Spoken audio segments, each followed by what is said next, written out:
Good morning, dear students. Hope you are doing well. I am Pratap Goria. Today, I am going to continue our next topic of Unit 4, that is Directorate of School Education. In the previous video, we have completed Jammu and Kashmir State Board of School Education as a first topic of your syllabus. Now, is the second topic, that is Directorate of School Education. Directorate of Education is the executive of the Department of Education. It is known as the eyes, ears and feet of the state government of education. कहते कि जो directorate हमारा जो directorate है ना education department का directorate उसको executive माना गया। एजुकेशन डिपार्टमेंट का एग्जीक्यूटिव, और एग्जीक्यूटिव हम उनको कहते हैं जो प्लान्स बनाते हैं, प्रोग्राम्स बनाते हैं, उनको इम्प्लीमेंट करते हैं, एग्जीक्यूट करते हैं, एक्शन लेते हैं और उन पे एजुकेशन डिपार्टमेंट के लिए जितने भी प्लान्स बनाते हैं, जो प्रोग्राम्स, पॉलिसीज, स्कीम्स, जितनी सारी चीज़ें बनती हैं, रूल्स रेगुलेशंस या इनको मॉनिटर करना, ये सारा काम डायरेक्टरेट करता है, इसलिए इसको एग्जीक्यूटिव ऑफ द डिपार्टमेंट कहा गया। इट इज़ नाउन एज, और इसको आँख, कान and feet of state government के जो एजुकेशन डिपार्टमेंट का माना गया। Function of directorate of school education, तो इसके क्या क्या फंक्शंस हैं। जो हमारा डायरेक्टरेट है, डायरेक्टर ऑफिस भी हम बोलते हैं कभी कभी, या डायरेक्टरेट जो एक डिपार्टमेंट है एजुकेशन का, जो हेड एजुकेशन का एक स्टेट में हेड होता है, तो इनके क्या क्या फंक्शंस होते हैं और क्या क्या काम करते हैं। फैमिलिटी का मतलब यहाँ पे है कि गवर्नमेंट को फैमिलियर करवाना कि हमारी स्टेट में या हमारे डिवीजन में कितने स्कूल्स हैं। तो या directorate of school education makes the government familiar and in touch with the educational institutions. जो भी इंफॉर्मेशन, जो भी चीज़ें हमारे स्टेट में एजुकेशन से रिलेटेड होती है, उन सब चीज़ों को फैमिलियर करवाना, ये पहला फंक्शन डायरेक्टरेट का है। तो ये कोऑर्डिनेशन भी करवाते हैं स्टेट और एजुकेशन डिपार्टमेंट के बीच में। नेक्स्ट जो पॉइंट है यहाँ पे, कंट्रोल। जो गवर्नमेंट स्कूल्स होते हैं वो directly under the control of directorate के कंट्रोल में होते हैं। वो orders, the directorate of school education passes orders for the efficient functioning of the school. School की एफिशिएंटली फंक्शंस करने के लिए ऑर्डर्स भी दिन ब दिन जारी होते हैं। वो सब चीज़ें आप देखते हो, बस ये सिंपल्स आपने थोड़ा बहुत आसान है याद करने के लिए, ज़्यादा टफ नहीं है, ईजिली लेना। इंस्ट्रक्शंस, हदायत देते हैं हर एक स्कूल को, या जैसे मीटिंग्स वगैरह होती हैं, बहुत सारी चीज़ें जो भी ये सारा काम डायरेक्टरेट का। फाइनेंशियल एड्स, फिर वो कहते हैं ना पैसे की मदद करना, ये भी डायरेक्टरेट ही फाइनेंशियल हेल्प भी करते हैं। ग्रांट इन एड, ये प्राइवेट इंस्टीट्यूशंस जो भी होंगे ना, उनको भी हेल्प मिलती है, असिस्टेंस मिलती है डायरेक्टरेट से ग्रांट इन एड के रूप में।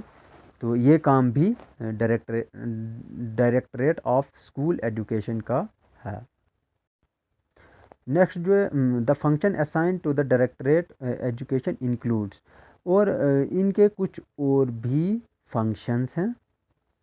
पहला कि प्लान्स बनाना, फिर उन प्लान्स को इम्प्लीमेंटेशन करना, फिर ओवरऑल कंट्रोल एंड सुपरविजन करना and coordination of the division. उसके बाद human resource development, means HRD जिसको हम शॉर्ट में बोलते हैं, ह्यूमन रिसोर्सेज की डेवलपमेंट भी करना। For providing assistance to director of education there are, अब देखो इनको अकेले ये डिपार्टमेंट चलता कैसे, इसमें कौन कौन से लोग होते हैं, कौन कौन से लोग इनमें हेल्प करते हैं। तो एक तो डायरेक्टर स्कूल एजुकेशन जम्मू जिसको हम बोलते हैं, डायरेक्टर स्कूल एजुकेशन कश्मीर, ये डायरेक्टर्स होते हैं और इनको असिस्ट करते हैं। असिस्ट का मतलब होता है हेल्प करना या इनकी इमदाद करना, मदद करना। तो कौन कौन करते हैं, डायरेक्टर के अलावा एक और जॉइंट डायरेक्टर होता है, कुछ अ फ्यू मोर डायरेक्टर्स भी उनकी हेल्प के लिए होते हैं। तो डिस्ट्रिक्ट लेवल पर डीईओ, डिस्ट्रिक्ट एजुकेशन ऑफिसर्स होते हैं। उसके बाद इंस्पेक्टिंग या सुपरवाइजरी स्टाफ ये लोग भी इनकी हेल्प करते हैं, क्योंकि किसी भी डिपार्टमेंट में अगर आप देखोगे ना, तो एक सिंगल इंडिविजुअल पर्सन से वो डिपार्टमेंट फंक्शन नहीं कर पाता।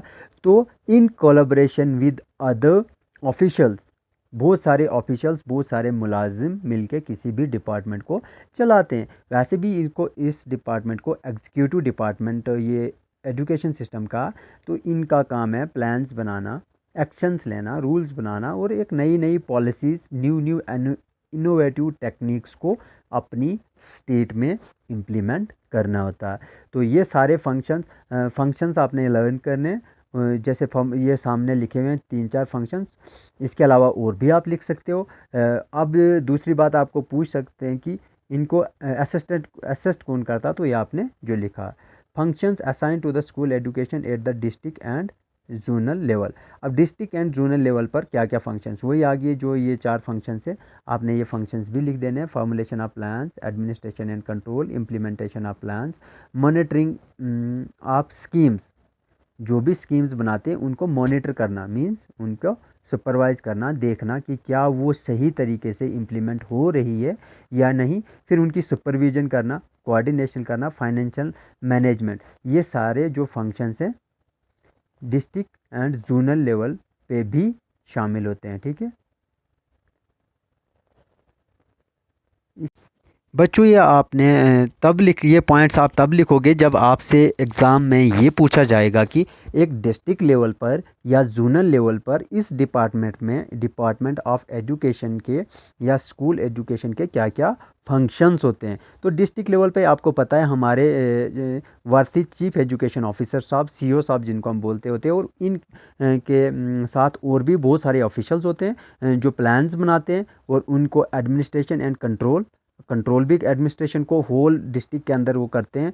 फिर वो जो प्लान्स बनाते हैं उनकी इम्प्लीमेंटेशंस होती हैं, सारी स्कीम्स को मॉनिटर किया जाता है, सुपरवाइज किया जाता है। तो ये आप उस कंडीशंस में लिखोगे जब आपसे ये पूछा गया होगा कि कौन कौन से प्लान्स बनाए जाते हैं। ठीक है, डिस्ट्रिक्ट या जोनल लेवल पर। ये पॉइंट सब याद करने के बाद, school, each school is headed by, हर एक स्कूल का हेड कौन होता है? हेडमास्टर या सीनियर टीचर, जिसको head of the teacher is solely. अब वो टीचर या जो हेडमास्टर होते हैं ना, किन किन चीज़ों के लिए रिस्पॉन्सिबल होते हैं, क्या क्या रिस्पॉन्सिबिलिटी। अब सोचो, एक हेडमास्टर की या इंचार्ज टीचर होगा जो एक स्कूल को, एक स्कूल का हेड होता है, ठीक है, उनके ऊपर क्या क्या जिम्मेवारियाँ हो सकती है। अगर अब हम स्कूल लेवल तक आ गए हैं, डायरेक्टरेट से लेकर step by step district level, zonal level, और अब हम स्कूल लेवल पे आ गए हैं। तो अब मुझे बताइए इनकी क्या क्या रिस्पॉन्सिबिलिटीज़ रही होंगी या रहती होंगी। पहली, इंस्टीट्यूशनल प्लानिंग एंड मैनेजमेंट, अपने स्कूल की प्लानिंग बनानी और उसको एक अच्छी मैनेजमेंट का रूप देना।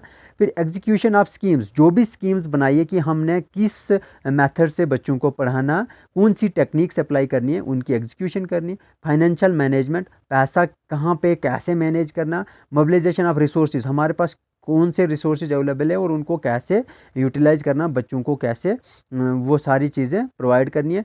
कंडक्ट ऑफ एजुकेशनल सर्वेज करवाने, एग्जामिनेशंस या एवेलुएशन करवानी। मेंटेनेंस ऑफ रिकॉर्ड्स भी बनाते हैं स्कूल में, तो सबको पता।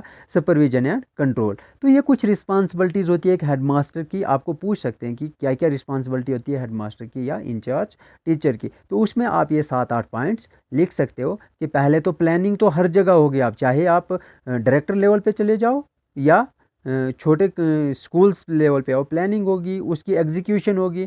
प्लानिंग की जो भी स्कीम्स पहले डिसाइड की जाती हैं, फिर वो इम्प्लीमेंटेशन होती है।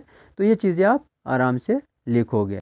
अगर कहीं पे भी इस वीडियो में समझ नहीं आई होगी तो प्लीज़ मुझे कमेंट कीजिए और करके बताइए कि सर ये चीज़ आप फिर से समझाइए, तो मैं आपको फिर से समझा दूंगा। वीडियो आप पूरी देखा करें, आपसे रिक्वेस्ट करता हूँ बार बार कि पूरी वीडियो देखने के बाद आप इसको समझ के लर्न तो आपने खुद करना है।